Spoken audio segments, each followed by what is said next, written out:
Hello, everybody. Is distance learning and being in isolation getting a little bit boring? Are you in China and you've been doing this forever? Or like my daughter, who's been doing this for about 8 weeks now?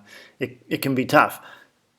So, what do you do if you're getting ready for IB and you've got these works that you're studying and you want to kind of keep track of things? I'm going to talk a little bit really quickly. I'll try to make this a short one today, I promise, on note taking in IB. Like, what should you do? Here's my advice to you: don't do it.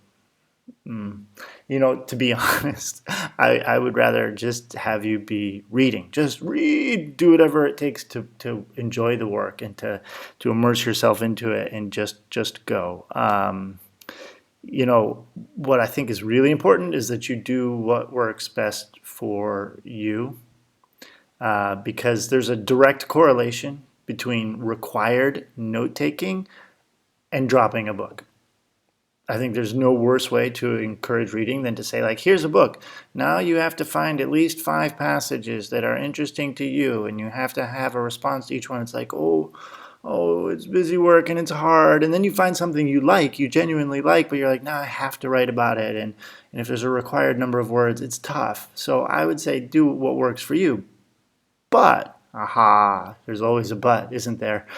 You do have to do an individual oral at some point, and so you're keeping track of global issues, or you are going to prepare for a kind of paper two type thing where you want to have stuff that you can remember and go back to. So, sometimes if you notice things, take a note. I mean, I'll read all the time and be like, oh, that's so cool, and grab it. If you're working on Kindle or iPad, Kindle app or whatever, it's great because I just highlight.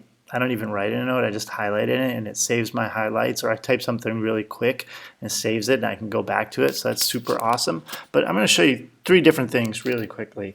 And I'm going to say the pros and cons. I mean, this is my daughter's book. She's reading The God of Small Things for her class. Whoa, it's crazy. It's my daughter. So, I think to myself, okay, she's a good kid because she's my own daughter.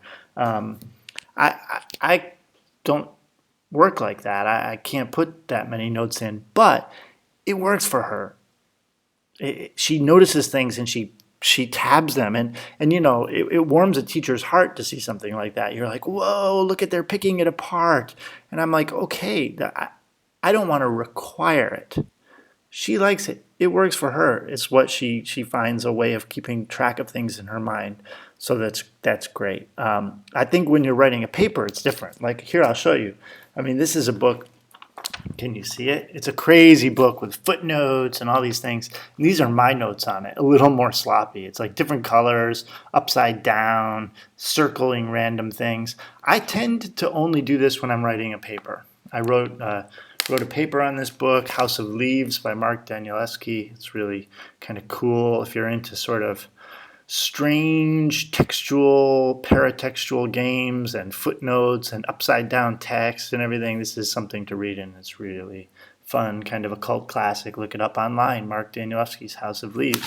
But I tend to only do those kinds of notes when I'm writing a paper. I've already read the book, and now I'm going back and looking at it again and really picking it apart. It depends. I mean, the best thing you could ever do for IB, reread. Number 1 piece of advice, read. Number 2 piece of advice, reread. You do that, you're well on your way to a 7. That's another video, by the way, of reading a 7 or getting a 7 without reading the books. What a silly thing. I can tell you why. But here's another book I read. Just finished this. I tend to read on iPad, but this one I read hard copy. It's called V by Kim Thuy. She was born in Vietnam. She's my age, actually, so born in 1927.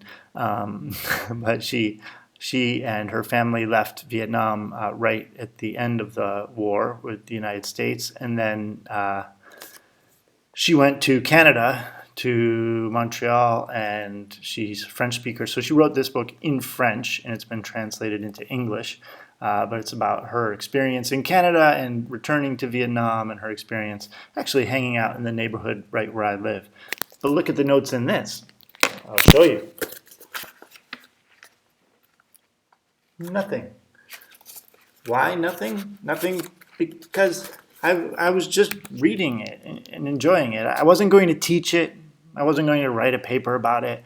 I wasn't worried about doing anything with it other than just reading it and enjoying it. And that's the most important thing. You get over that hurdle. You read those books. You try to get to to develop an interest in them, and you're there. When I'm reading something for fun, if I don't love it right away, I kind of throw it away. But in school, it's like, hey, push yourself through, get over that hump, and you'll probably enjoy it. And how you take notes and keep track of things, it's up to you. You've got your learner portfolio. Keep track of things in there. All right. Until next time. Enjoy.